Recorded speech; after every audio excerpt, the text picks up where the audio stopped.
Let's talk about hiring and recruiting.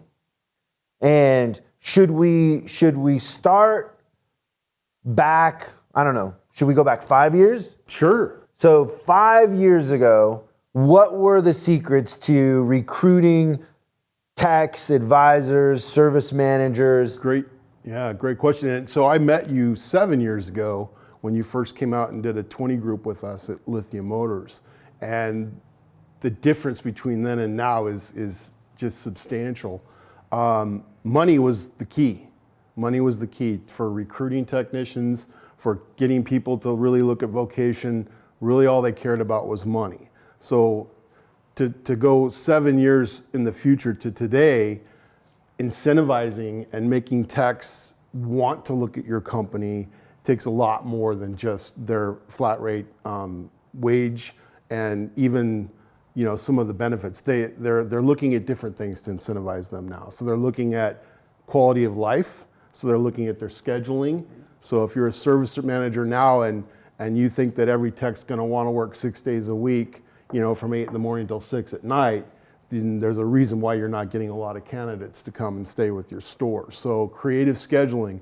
We have some of our stores now are actually doing 313s, and they align them in such a way that sometimes that tech actually has like 5 or 6 days off before that 3 comes down around. Now, obviously you have to have the volume, the physical plant and the team to support that, but that's one of the things is just incentivizing these techs. The other is to really play on, the technology that's involved. There's a very good reason why we don't call them just mechanics anymore. We call them technicians. In fact, most schools, that part of the learning is tied into STEM. So there's a lot with the electronics and what they've learned, and make sure that they're going in the right direction to be able to handle it, to be able to jump in. And I really like going to some of the greater vocational schools around the country. WyoTech in general has really come a long way with new ownership and a new focus, and see some of these recruits that they're getting and what they're putting into their brain. What people don't realize is they don't come out of a vocational school plug and play. One of the great things that the vocational schools do is really kind of teach them how to learn, because now we're going to put them through all their manufacturer's training, and on average that's another 7 years, up to about $110,000 worth of investment from the dealership per. So we have to find that right candidate that's ready to get that training and move on. Younger, I hate to use the word millennials because now there's all sorts of different words for people of that age, but they're actually, they're intrigued with that kind of learning, and they're excited to learn more. So if you can kind of get them on the path to do that, that's great. Take a step out of entry-level techs, and now we start talking about seasoned techs. And we've got a problem on our hands now, and I kind of equate it to the NBA. We have a lot of guys and gals that are jumping from sign-on bonus to sign-on bonus to sign-on bonus, and it can be very lucrative.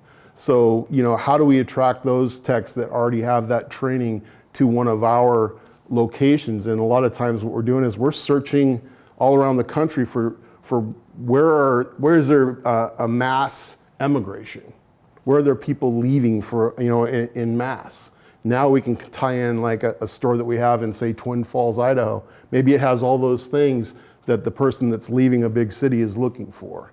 We use that in our ads. We use that in our, this might set the hook on them. You like fishing? It's 4 rivers that go right through there, and here's how you do it. So looking outside the box, looking where people are coming from, why they're leaving a certain area, what would attract them to one of our areas, those sort of things we're working on now. So I'm going to unpack a little bit of that. So this happens all the time where I'll be talking to a dealer that's, let's just say they're in Waterloo, Iowa, right? And they'll do that typical, my market thing, and they'll say, well, it's hard to hire technicians here. You don't understand. You're in LA. and I what we have found is it's way easier to get somebody to relocate to Waterloo than it is to get somebody to come to LA. Because if you think about it in LA, if you're a technician, you're making, let's just say and let's say you're a technician that's 28 to 30. Okay. So you're about to have your second kid, right? And you're making what, $30 an hour. Now you're gonna make $30 an hour in Waterloo, but $30 an hour here doesn't even get you in the market of buying a house. Absolutely. You're sitting in traffic for 45 minutes to an hour each way. You have the frustration of the school system. If you want to go do something on the weekend, you got to drive an hour and a half to the desert to dirt bike or to the mountains.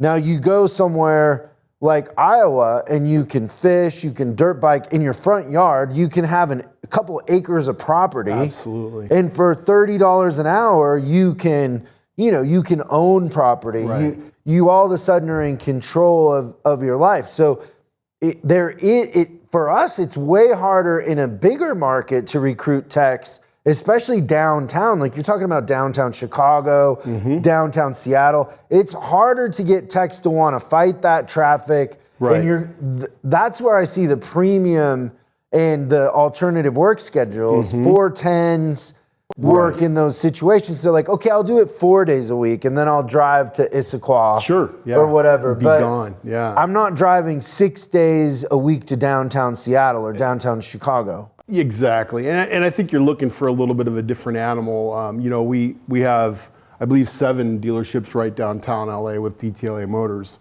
And, to recruit them, you're looking for somebody that, wants that constant inflow of customers. They're never gonna have to wait for work.